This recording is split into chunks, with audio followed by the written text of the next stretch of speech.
Salut à tous et bienvenue sur AZ237. Aujourd'hui, nous vous raconterons une histoire porteuse de leçons.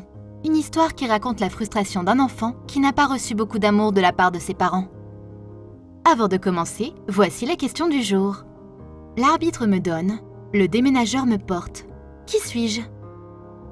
Donnez-nous votre réponse dans les commentaires. La réponse exacte vous sera donnée à la fin de la vidéo. N'hésitez pas à liker la vidéo pour nous encourager. Et si vous êtes nouveau sur la chaîne, abonnez-vous et activez la cloche de notification pour ne manquer aucune de nos prochaines vidéos. Lisa était une enfant non désirée.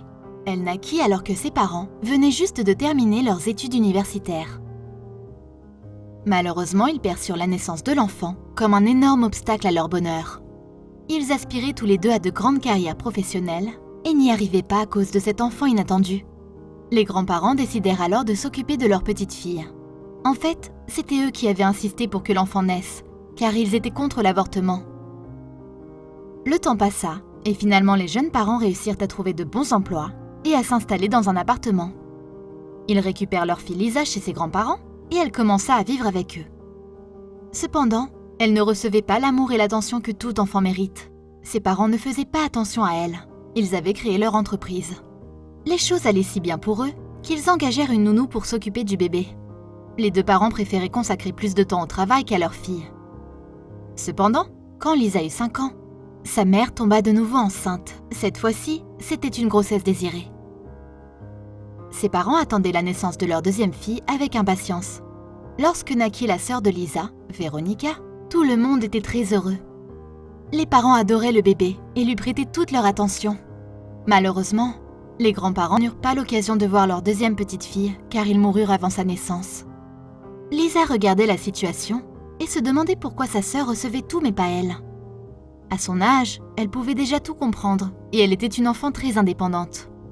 Elle était très triste car elle ne recevait pas l'amour que seuls ses parents pouvaient lui donner. Plusieurs années passèrent et Lisa obtint son diplôme de l'école primaire. Bientôt, ils allaient organiser une fête pour célébrer la fin de l'année scolaire. La jeune fille s'approcha timidement de ses parents pour leur demander de lui acheter une nouvelle robe.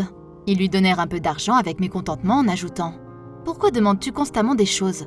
Va au magasin et choisis quelque chose pour toi-même. » Mais Lisa n'était pas comme ça.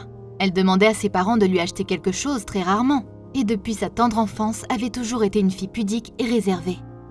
Le lendemain matin, Lisa se rendit au magasin pour acheter une robe. Elle rencontra ses parents et sa sœur dans le magasin. Ils avaient acheté des vêtements chers pour sa sœur. Lisa s'approcha d'eux, mais ses parents l'ignorèrent. Elle éclata en sanglots car elle se disait que ses parents la détestaient. Mais cela ne changea rien en l'amour qu'elle avait pour ces derniers. Elle les aimait et elle croyait qu'un jour ils l'aimeraient aussi en retour. La relation entre les deux sœurs ne pouvait pas non plus être qualifiée de très bonne. Véronica faisait souvent blâmer Lisa pour ses propres combines. Les parents prenaient toujours le parti de Véronica et punissaient leur fille aînée même pour ce qu'elle n'avait pas fait.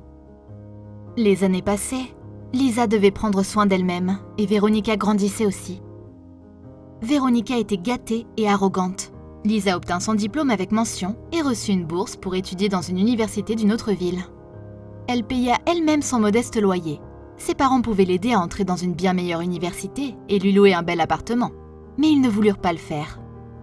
Lisa rentra à la maison pour récupérer ses affaires avant de déménager, mais ses parents et sa sœur ne remarquèrent même pas son départ.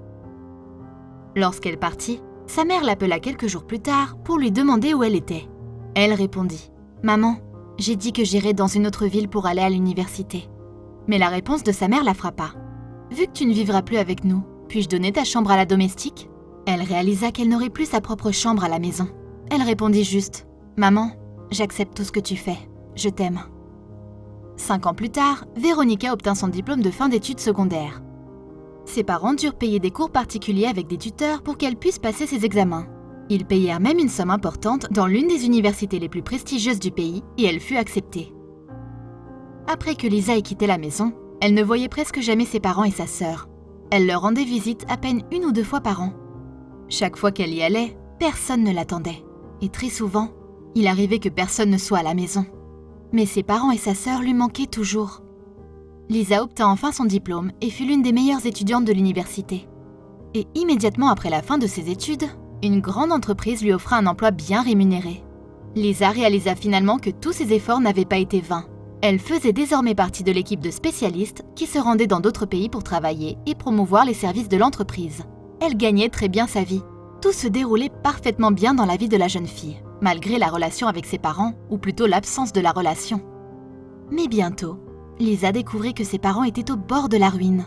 Ils essayaient de faire de leur mieux pour empêcher cela et ne pas faire faillite. Lisa l'apprit par sa mère. Elle était très heureuse lorsqu'elle répondit à l'appel. Elle entendit une voix d'un ton nerveux. Sa mère ne lui demanda même pas comment elle allait, et elle en vint immédiatement au fait. « Nous avons besoin d'argent, notre société est au bord de la ruine. Nous avons dû vendre tous nos biens et même la voiture afin d'éviter une faillite complète de l'entreprise. Chère fille, ne nous laisse pas tomber. » Lisa n'avait jamais entendu des mots pareils venant de sa mère. Elle se sentit obligée d'aider sa famille qu'elle aimait tant. Elle alla à la banque la plus proche et leur envoya une importante somme d'argent. Le lendemain, elle rappela ses parents pour savoir comment ils allaient et s'ils avaient reçu l'argent, mais personne ne répondit. Une semaine plus tard, son père la rappela pour demander plus d'argent. Il s'avérait que l'argent qui avait été envoyé plus tôt n'était pas suffisant. Lisa répondit donc qu'elle leur enverrait plus d'argent. Elle était donc sur le point de donner à ses parents la quasi-totalité de ses économies, parce que malgré tout, c'étaient ses parents, et elle les aimait. Mais avant d'envoyer à nouveau de l'argent à ces derniers, elle voulut trouver quelqu'un de sa famille sur les réseaux sociaux. Ses parents n'avaient aucun compte sur Facebook, Instagram ou tout autre média social. Elle trouva facilement sa sœur Véronica, et lorsqu'elle vit ses photos, elle éclata en sanglots. Une photo montrait son père debout, avec une bouteille de bière à la main à côté de sa voiture qu'il disait avoir vendue. Une autre photo montrait sa sœur assise dans un restaurant luxueux avec sa mère. Toutes les photos étaient récentes et avaient été postées après qu'elle leur ait transféré de l'argent. Elle ne pouvait pas le croire et ne pouvait pas accepter que ses proches la trompent ainsi. Alors, elle décida fermement de ne plus leur envoyer de l'argent. Il était évident qu'ils n'en avaient pas besoin. Une semaine plus tard, la mère de Lisa l'appela à nouveau et semblait indignée qu'elle n'ait toujours pas envoyé l'argent. Lisa lui dit qu'elle ne leur enverrait rien. Alors sa mère lui dit « Comment peux-tu nous faire ça? Nous sommes ta famille, je t'ai mise au monde !» Lisa raccrocha et se sentit d'abord mal de n'avoir pas aidé sa famille. Mais d'un autre côté, elle comprit que c'était la meilleure chose à faire. Elle changea son numéro de téléphone pour ne plus entendre ces mots si blessants venant de celle qu'elle aimait tant. Bientôt, la famille de Lisa dut vendre tous leurs biens pour sauver leur entreprise, mais ils ne réussirent toujours pas. Ils perdirent tout. Actuellement, ils vivent dans un petit appartement qu'ils ont loué. Ils habitent avec leur deuxième fille qui n'a malheureusement pas pu obtenir son diplôme universitaire. Pourtant, tout aurait pu être différent s'ils avaient fait un peu plus attention à leur fille aînée. Lisa dut accepter le fait qu'ils ne l'avaient jamais aimée. La jeune femme décida de ne plus communiquer avec sa famille. Mais tout peut changer car elle les aime toujours sincèrement malgré toutes les mauvaises choses qu'ils ont faites. Cette histoire nous apprend que nous devons aimer nos enfants de la même façon et que nous ne devons pas donner la priorité à l'un de nos enfants en délaissant les autres. Véronica, qui avait tout obtenu dans la vie, n'a pas réussi et vit toujours avec ses parents. Lisa se souviendra toujours de sa famille avec un cœur rempli de blessures. Quelle est votre opinion au sujet de cette histoire? Dites-le nous dans les commentaires. Et maintenant, la réponse à la question du jour. Le carton.